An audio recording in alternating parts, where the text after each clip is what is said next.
Et tous les 2 ans, ces parachutistes doivent réussir les épreuves des trous et elles se déroulent en 2 phases. D'abord, d'endurcissement physique avec des pompes, des abdos, des tractions, et puis ensuite des épreuves plus compliquées de course à pied entre Ellie et Rangers, bien évidemment, des dénivelés à couper le souffle pour ensuite avoir la condition physique nécessaire pour venir. L'équipement de chacun des parachutistes que vous voyez en face de vous est composé de la façon suivante: un parachute dorsal principal, c'est celui qui s'est ouvert, un parachute raison évidente de sécurité et finalement un sac d'équipement, celui-ci s'appelle la gaine. Et comme vous pouvez le voir sur la droite, ce sac dépasse en dessous des parachutistes afin qu'il touche le sol et que le parachutiste, lorsque lui, à son tour, vient de toucher le sol, soit légèrement plus léger et ait moins de vitesse lors de l'impact. Et c'est une fin de largage, ce n'est pas parce qu'on le met au sol que la mission est accomplie, celle-ci ne fait que commencer. D'abord, on va maîtriser son parachute avec les suspens, on va faire et simultané de groupe battant afin de s'emparer d'un objectif ou de renforcer une zone opérationnelle.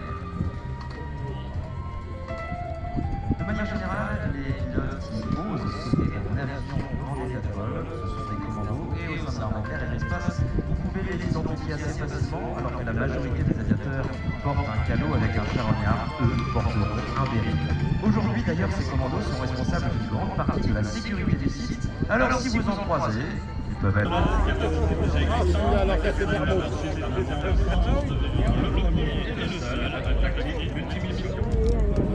Ambassadeur de la BASF 2021, la 4e Tactical Display participe au rayonnement de cette institution auprès du grand public et suscite des vocations.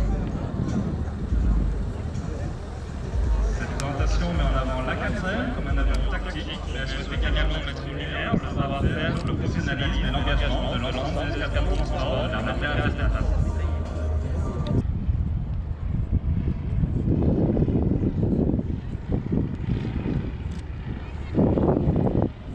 Je vous ai promis un voyage à travers l'aviation, faisant un bond d'un siècle en arrière pour vous présenter cette relique de l'aviation.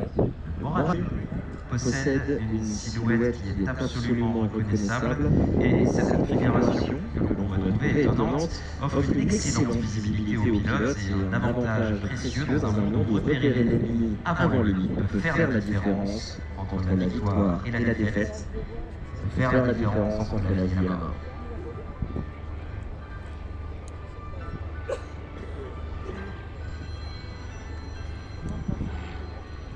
Léger, élégant et relativement rapide pour son époque. On parle d'une aviation encore balbutiante, bien évidemment, son moteur rotatif.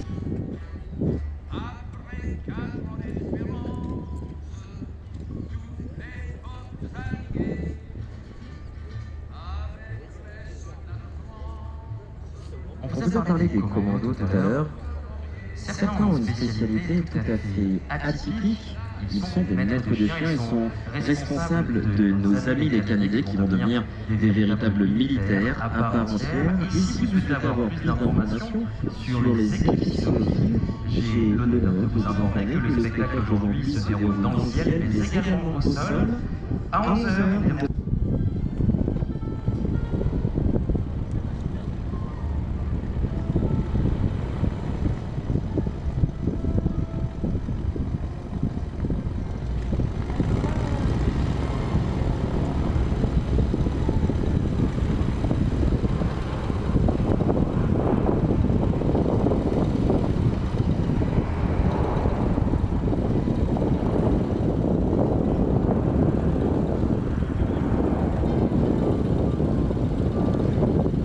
Ils sont plus discrets, ils sont presque modestes, et pourtant, ils ont été indispensables à la formation de générations entières de pilotes.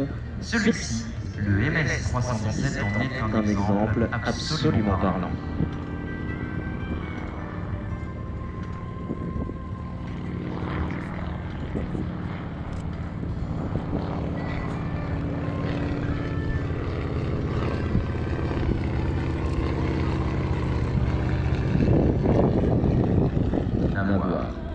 Cette fois, on va faire un autre bond dans le temps. Il existe des avions de légende dont tout le monde connaît le nom. Il existe aussi des chasseurs victorieux, des bombardiers célèbres. La France de la prière, en 1945, le pays sort meurtri d'un conflit mondial, comme la majorité des pays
c'est sans compter qu'ils arrivent de la région parisienne et qu'il y a la longue mission d'amener pour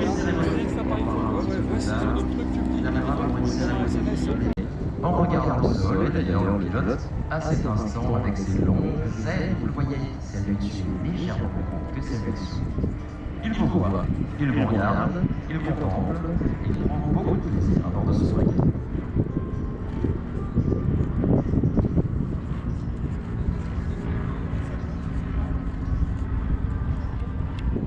On met un petit peu de palonnier, on va appuyer sur la pédale de gauche pour maintenir le nez dans l'axe de l'horizon. On peut voler à des vitesses qui sont dérisoires et se délecter de la beauté du paysage. Alors cette deuxième vie, elle va au-delà de la France. Cette deuxième vie, elle traverse la Méditerranée, elle survole le désert, elle affronte les tempêtes de sable et les montagnes africaines. L'aérocostal utilisera